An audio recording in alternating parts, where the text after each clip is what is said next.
Hi, I'm Lillian. Welcome back to my channel, Ink and Pages. Today I'm going to be doing a little book haul of the 12 books I've bought so far this year. 12 books may not seem like a lot compared to people who are doing like 30 plus books, 50, 100 book hauls at once, but it is actually more than I usually buy, let alone in just the first 3 months of the year. So let's just jump into it. The first 4 books on my stack I actually bought at once. I bought them in the Waterstones in Westfield, the one in White City, because I hit the buy one get one half price table at Waterstones. First of all, I picked out Love in Colour by Bolivar Balola, which I have already read. It's one of the few of these I have already read. This is a collection of short stories which are loosely, very loosely it turns out, inspired by myths and legends from around the world. And they all center on, you know, a love story or a relationship or a romance in some way. And it was not exactly what I was expecting, because I mean, literally on the cover, it's a very, like, in hindsight, I knew what it was describing, but in the moment when I picked it off the table, it did seem to be describing something else. But it says mythical tales from around the world retold. So you think, oh, it's going to be retellings of mythical stories. But actually the stories most of the stories bear only a very slight resemblance to the original myth. A couple of them just had, like, the characters had the same names, and that was pretty much it. So that was, like, my bad. That was disappointing for me, but I will say it's beautifully written. So whether you're interested in myths and legends or romance, which is what I would actually class this book as, I would still recommend this, and I am so glad I picked it up. But this is, yeah, it's one of the few I have read so far. Next off the Waterstones tables, I got Ariadne by Jennifer Saint. This is an actual retelling, I think, of a myth.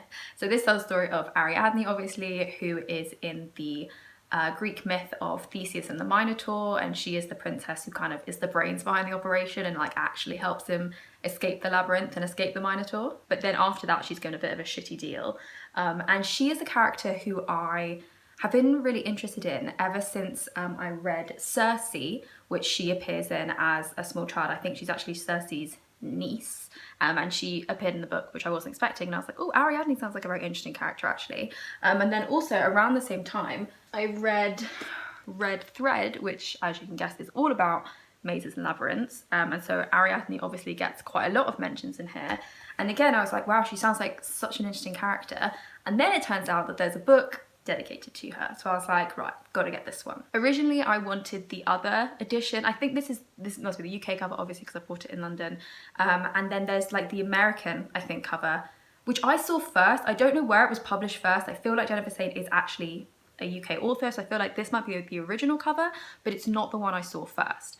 And this other one I just became really, really obsessed with, and I thought it was gorgeous, and I put it on like my birthday and Christmas lists a couple of times, but, like, specifically I only wanted this edition, and we just couldn't find it anywhere. Like, it just didn't really exist, because obviously this is the edition that's available to me. So eventually got to the point where I was just like, I'd rather have any edition at all than one specific one. So when I saw this in Waterstones, I decided to get it. Next, I picked up Mad Women's Ball by Veronica Mass.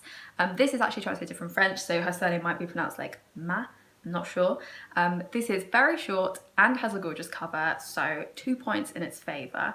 And I had seen this around. I feel like I actually saw this advertised on Instagram quite a lot, but I didn't quite realise how beautiful the cover was till I saw it in person. This is a historical fiction novel or novella about an asylum in, like, 1800s Paris, full of, like, hysterical, crazy women who this doctor is, you know, treating as best that doctors could treat hysterical women in the 1800s.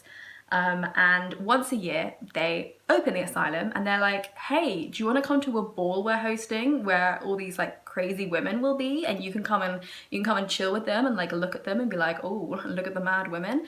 And so I think it culminates in the ball. I've read the first couple of pages. I'm not loving it, but I think that's just because I'm not in the right headspace for it. So I think I might put this down and come back to it later. But it seems to start a bit before the ball, and I think it's going to culminate there. It's something about one of the nurses in this asylum and one of the new patients. Beyond that, I don't know. I don't really want to know because it's so incredibly short. And finally, from the Waterstones in Westfield, I got The Sanatorium by Sarah Pearce, which was, you know, a perfect bit of subliminal advertising really that I fell into, because the tube station where I go into work from every day had an ad for this, just like past the lifts before you went down onto the platform. So I would pass it every single day for like several months before they put up a new ad there.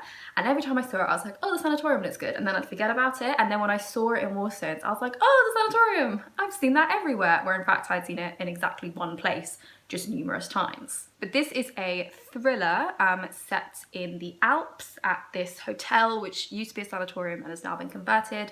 And it's about this woman who is a detective, Ellen Warner, and she gets invited to her estranged brother's engagement party, which is taking place at this hotel. And then they get, you know, snowed in, cut off from the rest of the world, and her brother's fiance goes missing. And this, once I actually knew what it was about, cracked me up because it's so incredibly similar to a book I read in January. Where are you? Which is One by One by Ruth Ware, which I really, really enjoyed. And this is about a group of people who go away, they're like invited to a retreat in a hotel or a chalet in the remote Alps, and then they get snowed in and cut off from society and people start dying. And I was like, this was great, and I really liked those elements. I loved the remote location, I loved the sort of claustrophobic atmosphere, the cast of characters, and the fact that, you know, like one of them must be the killer, but who is it? I really loved all of that. So I also see myself greatly enjoying this one. The one thing I don't like about this particular edition is the like luminescent yellow spray pages.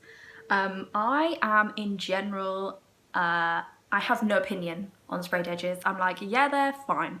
They're fine. This one, however, this particular shade of yellow, which I think matches the title, just reminds me of like yellow snow, which is maybe not the vibe they were going for, but I can't unsee it. Next, I went to, I'm realizing this is sort of a tour around different London bookshops, but me and my dad went to Covent Garden one day and we got spat out of Covent Garden right by Forbidden Planet, so we decided to go in. He got a book, I got a book. I always forget how big it is. The downstairs is basically like a huge bookshop. It's like twice as big as the upstairs space, and it's all books. But I picked up Black Sun by Rebecca Roanhorse, which has been on my radar for ages.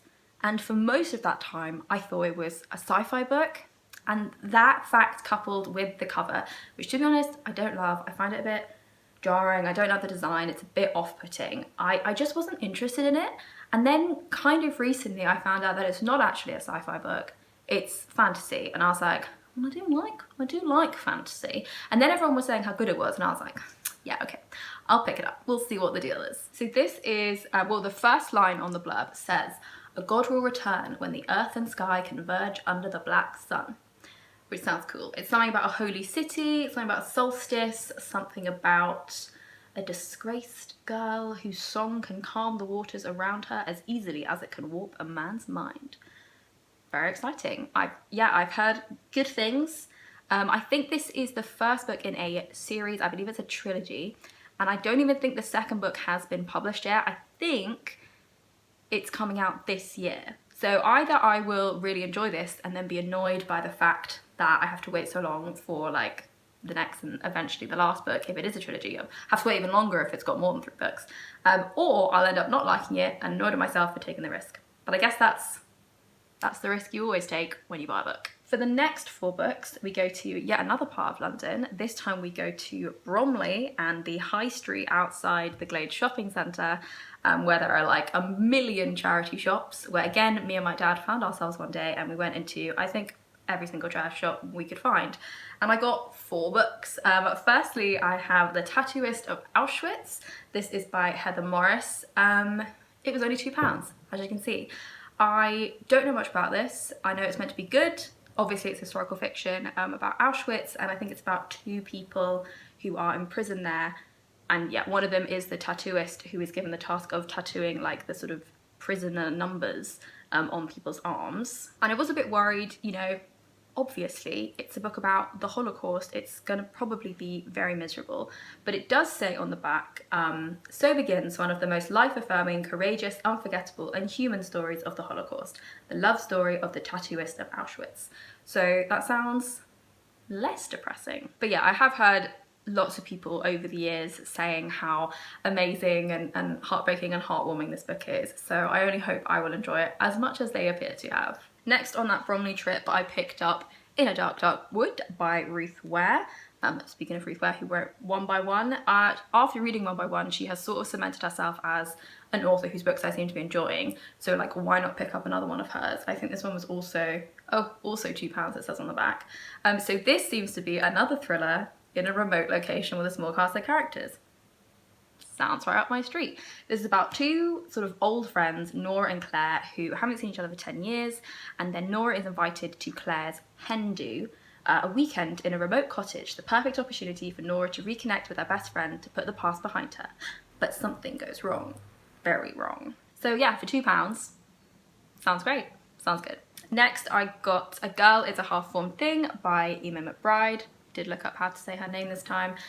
This is a short book about a woman, or a young woman's relationship with her brother and his childhood brain tumour, and I think how this sort of affects him and her and their family and their relationship. This is one of the books that's on my April TBR, and as I said in that video, when I came back from Bromley and I was showing my sister, oh look at this little book haul I've got, she heard me talk about this book and was like, I think you're gonna hate it.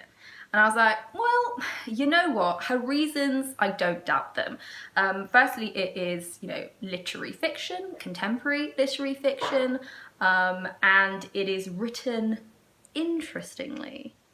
And that is code for, in a way, Lillian will probably not enjoy. But the reason I picked this up is when I saw it on the shelf, I just like recognized the name and I thought, oh, it's short. I've heard a lot of people talk about this. I've heard a lot of people say it's really good. Like, it won lots of prizes. It won the Women's Prize for Fiction in 2014. There we are. That's what it says on the cover.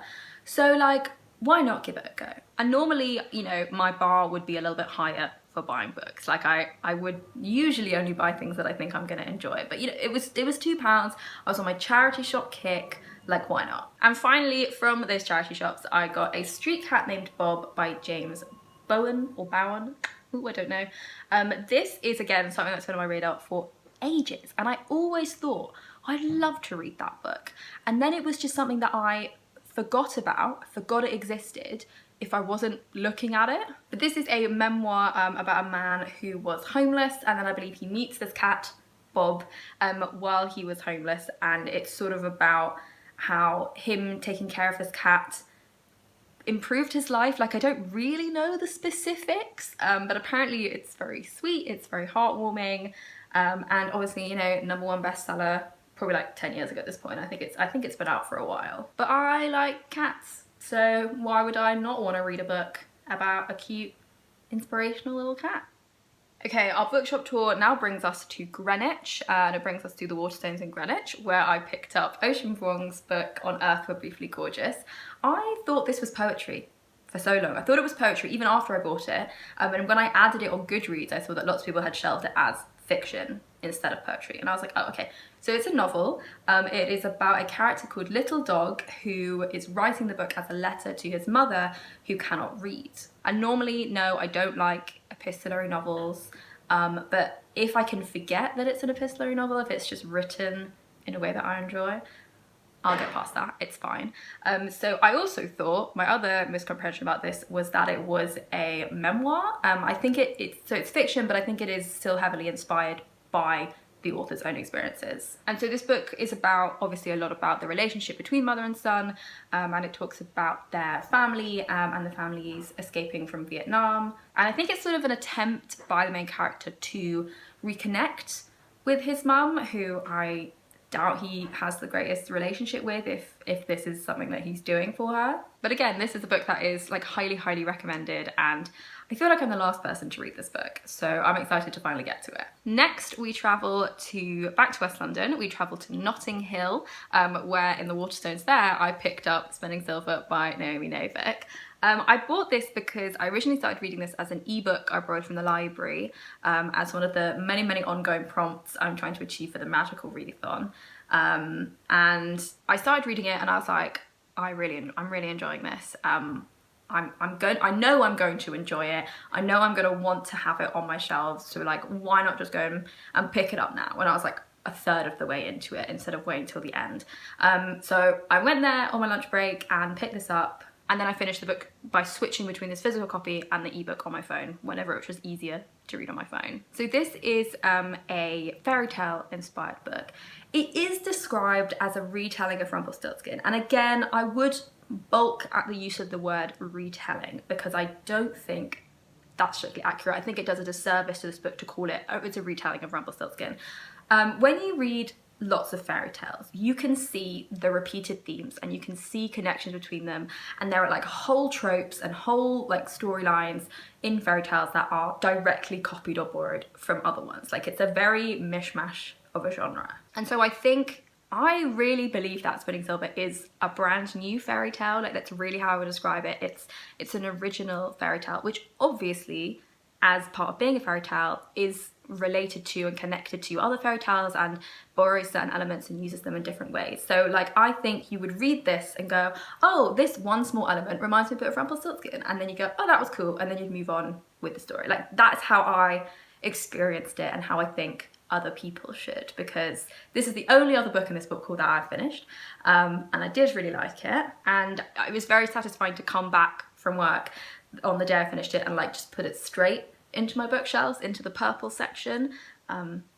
But that brings us to our last book in this book haul, which is Disability Visibility, which is edited by Alice Wong. This is a collection of essays and short pieces which are all written by disabled people. This is what I'm currently reading. I'm about halfway through. That's what my bookmark is. And I'm really liking it. It is so interesting, and it really is great because it has so many different people in it and so many pieces of writing. I was quite surprised by how short quite a lot of them are. Some of them are like 4 or 5 pages, but I actually really enjoy that. It's so good because you read one and you're like, oh, that was so interesting, that was so fascinating, give me the next one, give me the next one, give me the next one. And it's very easy to read, even when it's talking about like some really big topics. A lot of these people talk about some very like dark and potentially triggering things, but it's just so well done. It's so well put together and edited. I'm really enjoying it, and the range of authors that are included in here is actually really wide. There's a couple of them, quite a few of them actually, that I go, oh, I know this person, they've written this book I wanted to read, and I didn't realise they were also featured in here. And then obviously because there's so many people, you can't possibly know all of them, so it's also doing a really good job of introducing me to new authors and new people that I find very interesting and now want to learn more about as well. So we're finishing this haul on a high because I am currently reading this. I'm telling you right now, it's really good, and I would highly recommend it.